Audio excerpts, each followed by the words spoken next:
AP కొత్త EC నియామకంపై సందిగ్ధత కొనసాగుతూనే ఉంది. ఏపీ నూతన ఈసీగా retired IAS officer Chittaranjan Das Biswal పేరును పరిశీలించాలంటూ సీఎం చంద్రబాబు గవర్నర్కు ఫైల్ పంపారు.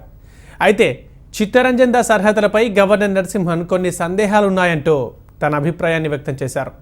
లీగల్ ఒపీనియన్ కోసం పంపారు. ఇప్పటికే ఏపీ సీఎం గవర్నర్ల మధ్య సంబంధాలు అంతంత మాత్రంగానే ఉన్నాయనే ఆరోపణల నేపథ్యంలో ఇప్పుడు ఈసీ నియామకంపై కొత్త చర్చ మొదలైంది. చిత్తరంజన్ దాస్ గతంలో ఏపీ పబ్లిక్ సర్వీస్ కమిషన్ చైర్మన్గా కూడా పనిచేశారు. దీనికి సంబంధించి మరింత సమాచారం ఇన్పుట్ ఎడిటర్ శ్రీనివాస్ని తెలుసుకుందాం. శ్రీనివాస్, చెప్పండి, ఇది ఒక ప్రొఫెషనల్లో భాగంగానే మరి చూడాలా, లేకపోతే నిజంగానే ఇటు చంద్రబాబు సీఎంకి అటు గవర్నర్కి నిజంగా అంతరం భేదాభిప్రాయాలు ఉన్నాయన్నట్టు ఆ కోణంలో చూడాలా? గవర్నర్ కొన్ని ప్రత్యేకమైన సందర్భాలలో అప్పుడు ఉన్న పరిస్థితులను బట్టి తన విశేష అధికారాలను ఉపయోగించుకునే అవకాశం ఉంటుంది. వాస్తవానికి మిగిలిన ముఖ్యమంత్రులకు కానీ గవర్నర్ కి మధ్య ఉన్న అంటే తెలంగాణ ప్రభుత్వానికి మధ్య కొంత సయోధ్యగానే ఉంది. ఆంధ్రప్రదేశ్ కు సంబంధించి ఆంధ్రప్రదేశ్ ముఖ్యమంత్రికి అలాగే గవర్నర్ నరసింహన్ మధ్య కొంత గ్యాప్ కొనసాగుతున్న పరిస్థితి ఇటీవల వరుసగా జరుగుతున్న పరిణామాలు చూస్తే కనుక అది దాదాపు ఎవరైనా ఆ విషయాన్ని అంగీకరిస్తారు.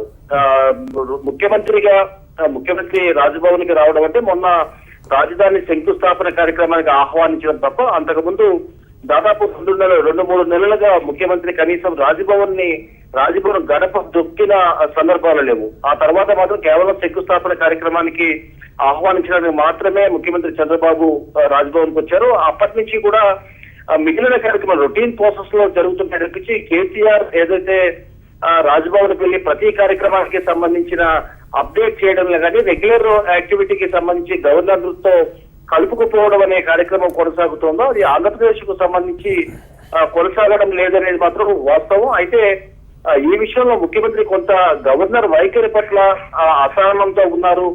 ఆయన తెలంగాణకు అంటే 2 రాష్ట్రాల మధ్య ఉన్న విభేదాల పరిష్కారంలో పెద్ద మనిషి పాత్ర పోషించడం లేదు. ఆయన తెలంగాణకు అనుకూలంగా వ్యవహరిస్తున్నారని ముఖ్యమంత్రి అనేక సందర్భాలలో తన సహచరుల వద్ద చెప్పారు. అలాగే కేబినెట్ లో కూడా ఈ విషయం ప్రధానంగా అనేక సందర్భాల్లో ప్రస్తావనకు వచ్చిన సందర్భంలో కొంత ముఖ్యమంత్రి అసహనం వ్యక్తం చేసినట్టు కూడా వార్తలు బయటకు వచ్చాయి.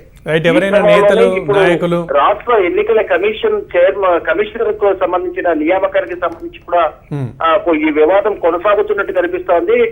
బిశ్వాల్ ఎవరైతే ఏపీపీఎస్సీ చైర్మన్ గా ఉన్నారో బిశ్వాల్ రిటైర్డ్ ఐఏఎస్ అధికారి ప్రిన్సిపల్ సెక్రటరీ కేడర్ లో ఉన్నారు.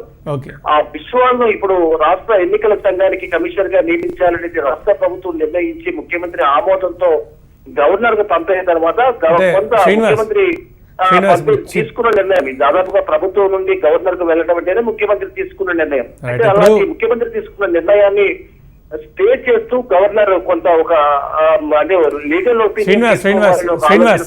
ఒపీనియన్ మొన్న మంగళవారం ఈ ఫైల్ లో లీగల్ ఒపీనియన్ పంపారని చెప్తా ఉన్నారు. రైట్, ఇప్పుడు చిత్తరంజన్ దాస్ బిస్వాల్ ని పేరుని పరిశీలించడానికి కోరడానికి గల కారణాలు ఏంటి? AP government Chittaranjan Das Biswal APPSC chairman గా పనిచేశారు. వాస్తవానికి గవర్నర్ కు లీగల్ ఒపీనియన్ తీసుకునే క్రమంలో కూడా గవర్నర్ నుంచి వచ్చిన కామెంట్ కూడా ఆయన గతంలో ఏపీపీఎస్సీ చైర్మన్ అంటేనే రాజ్యాంగబద్ధమైన పదవి కాబట్టి అది 2వసారి అంటే ఒక వ్యక్తి రాజ్యాంగబద్ధమైన పదవిని నిర్వహించినప్పుడు 2వసారి స్టేట్ ఎలక్షన్ కమిషన్ కమిషనర్ గా ఇవ్వడం అంటే అది దాదాపుగా హైకోర్టు న్యాయమూర్తితో సమానమైన పదవి కాబట్టి 2వసారి అటువంటి కీలకమైన పదవిని ఇవ్వవచ్చా లేదా అనేదే గవర్నర్ కొంత సందిగ్ధత వ్యక్తం చేసి దానిపైన లీగల్ ఒపీనియన్ రేపు లీగల్ కాంప్లికేషన్ వస్తే కనుక రాజ్యాంగబద్ధమైన పదవిలో నియామకం చేసినప్పుడు చట్టబద్ధంగా ఎటువంటి అడ్డంకులు లేకుండా చూసి నియామకం చేయాల్సి ఉంటుందనేది రాజ్భవన్ వర్గాల సమాచారం. ఈ క్రమంలో భాగంగానే లీగల్ ఒపీనియన్ పంపారు తప్ప వేరే ఉద్దేశం లేదని రాజ్భవన్ వర్గాలు చెప్తున్నప్పటికీ ఇప్పుడు మనం గత కొద్ది నెలలుగా వరుసగా జరుగుతున్న పరిణామ క్రమాలు చూస్తే కనుక ముఖ్యమంత్రి తీసుకున్న నిర్ణయం పట్ల గవర్నర్ కొంత అసంతృప్తితో ఉండబట్టే దీనికి లీగల్ ఒపీనియన్ పేరిట ఆ ఫైల్ ను లీగల్ న్యాయశాఖకు పంపారనే ఒక వాదన కూడా వినిపిస్తోంది. Thank you Srinivas.